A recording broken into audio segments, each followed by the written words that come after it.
Hello friends, हमने पिछली video में एक्सरसाइज 4.1 का पहला क्वेश्चन किया था। आज हम एक्सरसाइज 4.1 का सेकंड क्वेश्चन करेंगे। इस सेकंड क्वेश्चन में जो हमें स्टेटमेंट दी गई है, इस स्टेटमेंट के अकॉर्डिंग हमें इक्वेशन बनानी है। उसको सॉल्व नहीं करना है, सिर्फ इक्वेशन बना के छोड़ देना है। तो इसकी जो पहली वर्ड प्रॉब्लम है वो आपको दे रखा है। The area of rectangular plot is 528 metre square. The length of plot is 1 more than twice its breadth. Then find length and breadth. आपसे कहा गया है कि एक प्लॉट है जो रेक्टेंगल शेप में है। थोड़ा इसको बड़ा बना लेता हूं जो रेक्टेंगल आपको लगे। रेक्टेंगल, ये रेक्टेंगल की शेप में है, जिसका एरिया कितना है, जिसका एरिया 528 मीटर स्क्वायर है। और हमसे कहा गया है कि जो लेंथ है वो एक ज्यादा है more than twice its breadth के, यानी कि जो लेंथ है वो ब्रेथ पर डिपेंड है। तो सबसे पहले मैं क्या करूंगा, ब्रेथ को x मान लूंगा। लेट ब्रेथ बी x, मैंने ब्रेथ को x मान लिया। जब ब्रेथ को x मान लिया, अब लेंथ उसने क्या कहा, लेंथ कहा है कि the length of plot is 1 more than, एक ज्यादा है, more than twice its breadth के ट्वाइस से। दोबारा समझिए, the length of plot is 1 more than, plus माने more than 1, twice its breadth, जो इसकी ब्रेथ है उसके ट्वाइस के। अब हम जानते हैं कि जो एरिया होता है हमारा, वो एरिया होता है L इंटू बी, लेंथ इंटू ब्रेथ। एरिया हमें कितने दे रखा है, एरिया हमें दे रखा है 528, और लेंथ कितनी है, लेंथ है हमारी 2x प्लस 1, और ब्रेथ कितनी है, ब्रेथ है हमारी x। अब यहां से जब इसको सॉल्व करेंगे, x की मल्टीप्लाई 2x से करेंगे तो ये हो जाएगा 2x स्क्वायर, और x की 1 से करेंगे प्लस 1x। अब ये 528 इधर पहुंच के माइनस का हो जाएगा, तो इसको मैं लिख सकता हूं 2x square plus 1x minus 528 equals to 0। तो ये आपकी इक्वेशन बन गई। सिर्फ हमें रिप्रेजेंट करना है, इसको सॉल्व नहीं करना है। क्वेश्चन को एक बार दोबारा समझा रहा हूं। क्वेश्चन में कहा गया था area of rectangular plot is 528। एक रेक्टेंगुलर प्लॉट है जिसका 528 मीटर स्क्वायर एरिया है, और जो उसकी लेंथ है वो 1 more than twice its breadth पे डिपेंड है। तो मैंने ब्रेथ को x मान लिया, और लेंथ कितनी हो गई, लेंथ हमारी हो गई कि 1 more than twice its breadth, यानी कि 2x प्लस 1।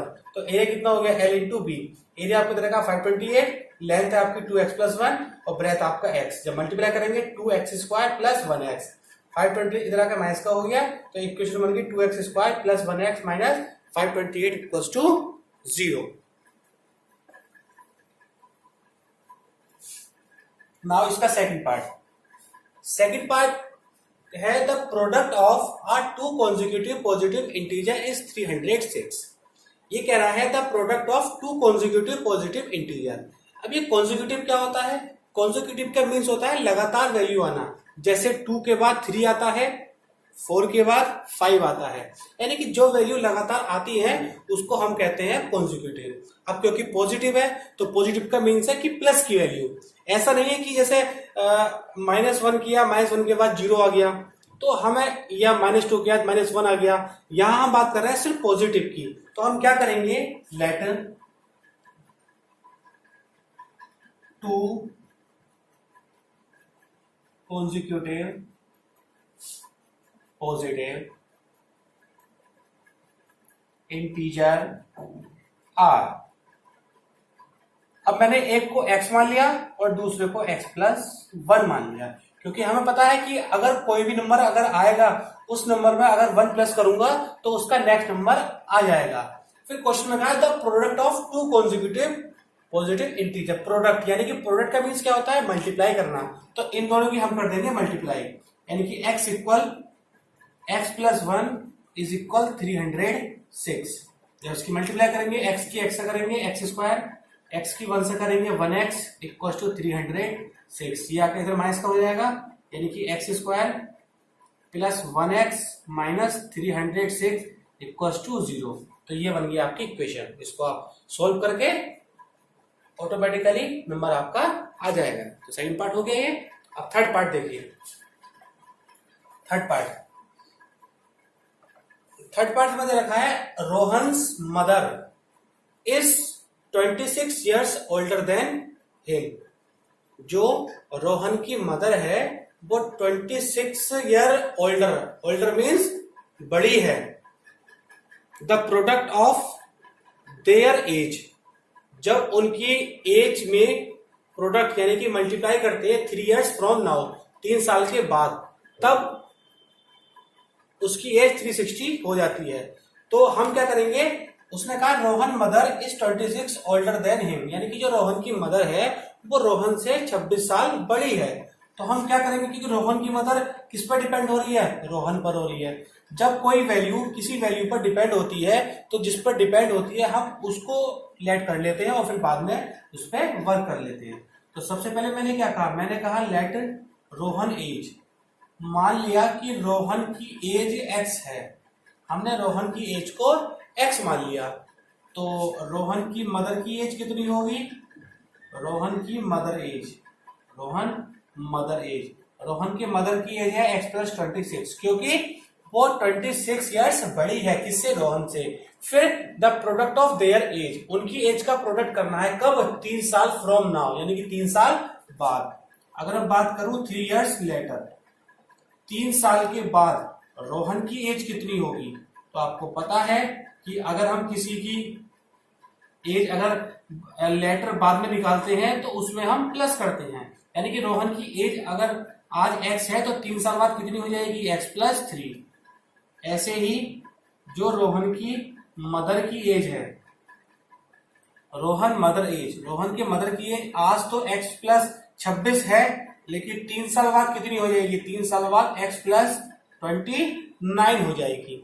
अब उसने कहा the product of their age, इन दोनों के एज का प्रोडक्ट करना है, यानी कि x + 3 और x + 29 इक्वल्स टू, प्रोडक्ट करके कितना आता है 360। इसकी मल्टीप्लाई करेंगे, x की x से करेंगे x² प्लस x की 29 से करेंगे 29x, x की 3 से करेंगे 3x, 3 की 29 से करेंगे 3 9 जा 27 का कैरी लगा 2, 3 2 जा 6, 6 और 2 8 इक्वल टू 360। इसको इधर ले आएंगे तो सबसे पहले x² 29 + 3 कितना हो गया, ये हो गया 32x plus 87 minus 360 equal to 0।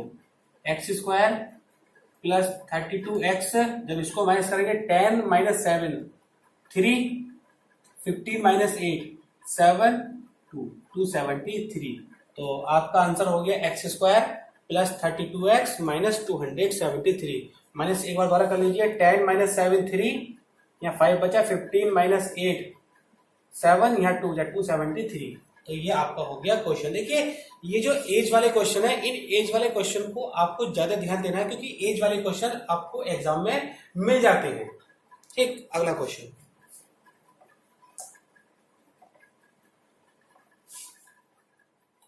Train वाला क्वेश्चन बहुत ही अच्छा क्वेश्चन है।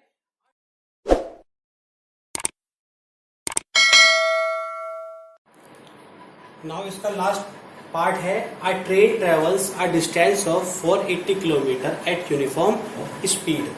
If the speed had been 8 km/h less, then it would have taken 3 hours more to cover the same distance. Find the speed of train. एक train है जो 480 kilometre की distance cover करती है यूनिफॉर्म स्पीड से। If the speed had been 8 km less, अगर उसकी speed को 8 km/h कम कर दिया जाए तब वो 3 घंटे ज्यादा लेती है। तो यहां से लेट स्पीड ऑफ ट्रेन हमने मान लिया x km/h। अब स्पीड 8 km लेस हो गई, स्पीड लेस 8 km/h, तो स्पीड कितनी हो जाएगी, पहले x थी तो x - 8 km/h हो जाएगी। अब एक बात समझिए कि speed equals to distance upon time होता है, तो time equals to distance upon speed होता है। तो हम यहाँ से, क्योंकि हमारे पास टाइम है तो यहाँ से हम टाइम निकालेंगे। अब देखिए इसकी अगर हम बात करें कि पहले हमारा 480 किलोमीटर की डिस्टेंस कवर करता था, कब? जब उसकी स्पीड x थी, लेकिन बाद में उसकी डिस्टेंस तो 480 रहेगी, लेकिन उसकी जो स्पीड है वो 8 किलोमीटर कम हो गई। अब एक बात आप जानते हैं कि जब उसको 3 घंटे लगते हैं, यानी कि जो टाइम ज्यादा होगा उसमें से अगर कम वाले को माइनस करेंगे तभी आपका 3 आएगा।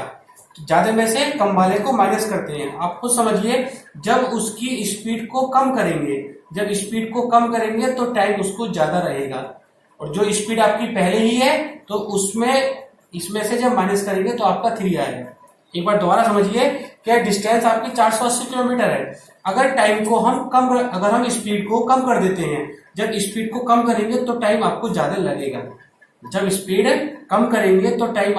लगेगा। इसलिए ज्यादा में से कम वाले को हम माइनस करेंगे। और कितने घंटे लेती है? वो लेती है 3 घंटे। अब यहां से जब एलसीएम लेंगे तो एलसीएम आएगा x और x माइनस 8। यहाँ से 480 x पहुंच जाएगा ऊपर, यहाँ 480 और x माइनस 8 पहुंच जाएगा।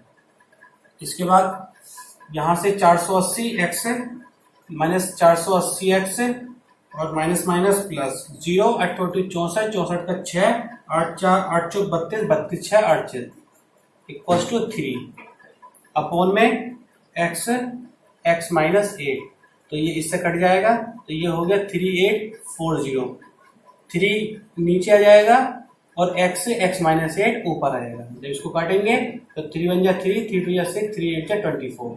तो ये हो गया 1280 equals to x square minus 8x। जब ये इधर पहुंचेगा x square minus 8x minus 1280 equals to 0। तो यहाँ से आपकी इक्वेशन बन गई x square minus 8x minus 1280 equals to 0।